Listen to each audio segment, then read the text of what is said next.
Le réel qui n'a pas eu lieu, même s'il ne s'agit pas tout à fait de la même chose, vous nous l'avez très bien expliqué.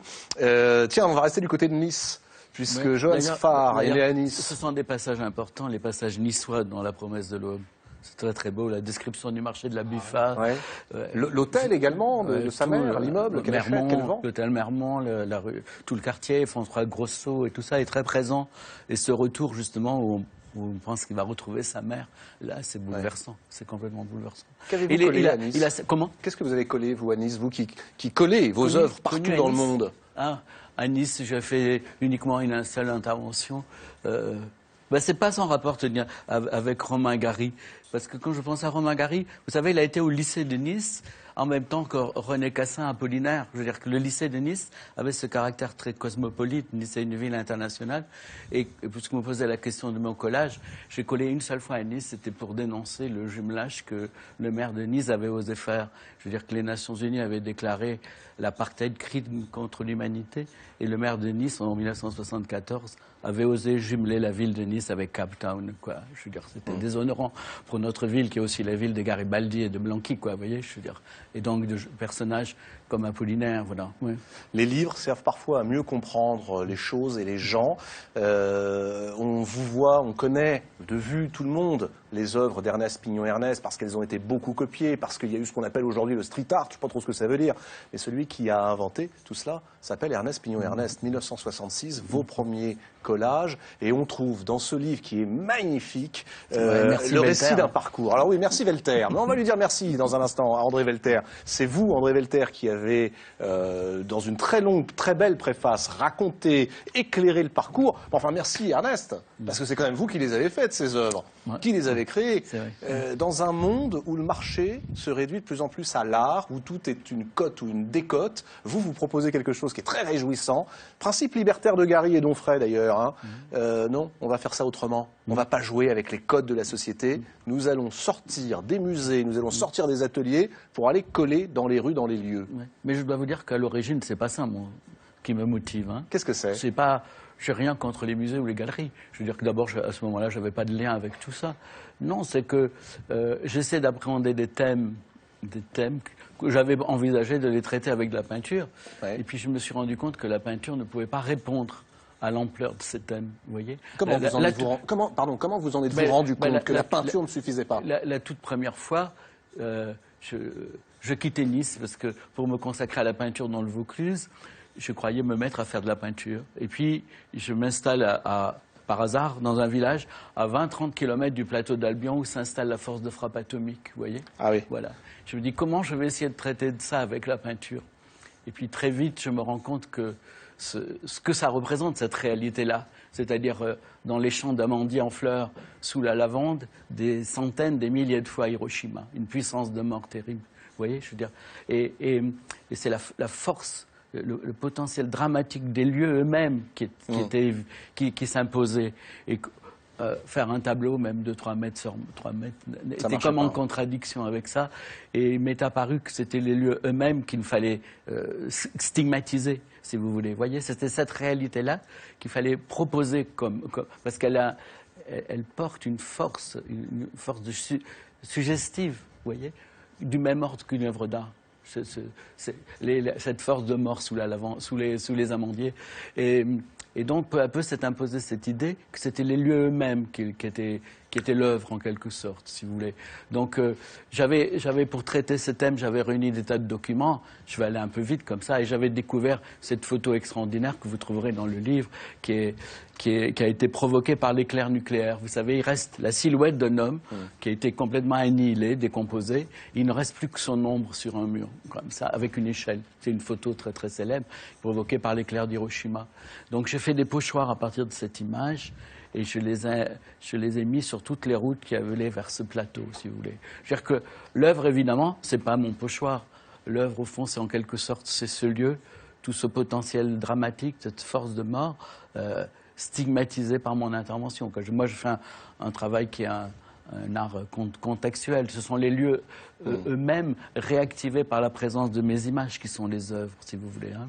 Et même parfois, et ça c'est très important, contre les lieux, lorsque vous décidez d'aller sur les marches du Sacré-Cœur, aller coller ces affiches. Là, il s'agit évidemment d'un hommage aux 20 000 massacrés, il n'y a pas d'autre mot, de la commune de Paris, dans le lieu qui symbolise la commune. Michel Audin, torturé par l'armée française. Maurice Audin, torturé par l'armée française en 57. Vous allez au métro Charonne et c'est là que vous décidez de mettre. Là encore, en fait, vous voyez, je fais une image de Gisant qui a un lien avec la commune. Je la colle vers le Père-Lachaise, à la butte aux Cailles, dans des lieux marqués par l'histoire de la commune, par les cas de la semaine sanglante plutôt, en l'occurrence. Hein. Et en fait, et puis je fais des espèces d'anachronismes volontaires. Cette image liée à la commune, je la colle sur les escaliers du métro Charonne, faisant une référence directe à la guerre d'Algérie. Voilà.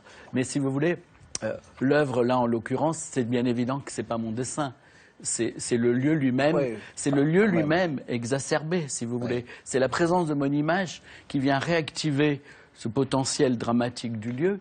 Et réciproquement, mon image, elle est d'autant plus dramatique qu'elle est collée là et que des gens vont marcher dessus, vous voyez.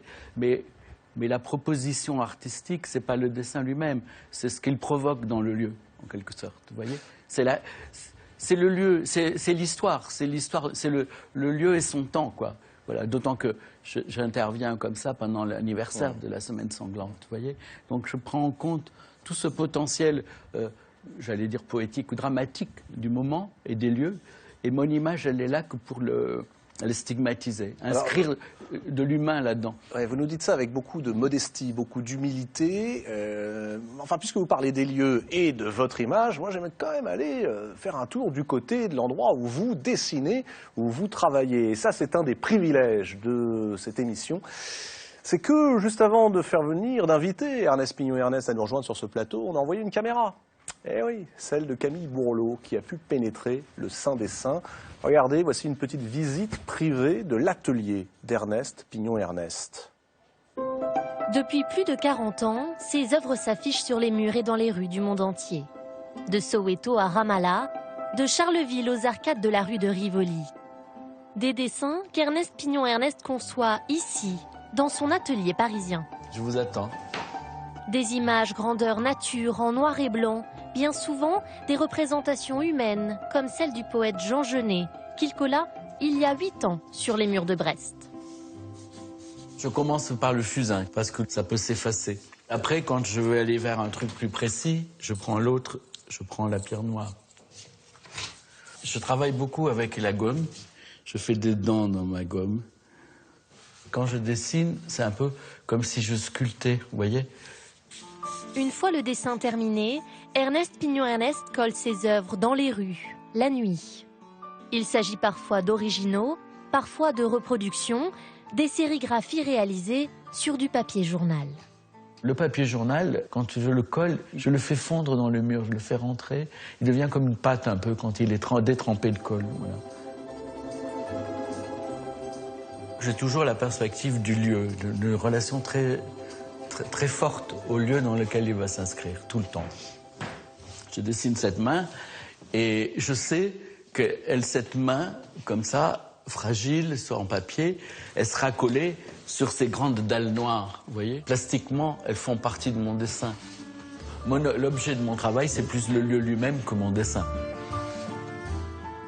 Alors ça, on l'a bien compris, que c'est plus le lieu que votre dessin qui est l'objet de votre travail, mais on a vu aussi, là dans ce petit sujet, et évidemment dans la monographie, ces corps qui sont des icônes païennes, dit Michel Onfray en parlant de vous.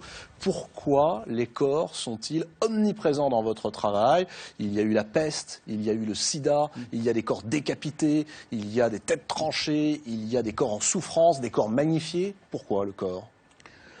C'est-à-dire que j'essaie d'inscrire l'histoire humaine dans les lieux. Je travaille que là-dessus, l'histoire des hommes, ce qu'on leur inflige. C'est le thème de mon travail permanent, quoi, bien sûr. Le dessin parle de ça. Le simple fait même que ce soit dessiné parle des hommes. Je veux dire qu'il y a, dans le contexte d'aujourd'hui, le fait de dessiner, c'est un choix, on a dit presque éthique. C'est affirmer l'humanité, affirmer l'humain, quoi. Vous voyez. Il y a une dimension éthique, poétique. Est-ce qu'il y a une dimension politique aussi? quelquefois selon les thèmes. Vous voyez, je veux dire que j'assume, bien entendu. Mais elle est politique. Elle est politique, bien entendu, mais au sens littéral du mot, parce que jamais j'ai fait des images avec des mots d'ordre, avec ce ne sont pas des affiches. C'est pas des slogans. Ce ne sont pas des slogans. Non, non. Je parle de notre temps, de ce que vivent les gens. Voilà. C'est pas faire œuvre des situations. Hein. C'est ce que vous rappelez à chaque fois. C'est pas simplement des œuvres en situation. Non, faire œuvre des situations. Qu'est-ce que ça veut dire pour vous?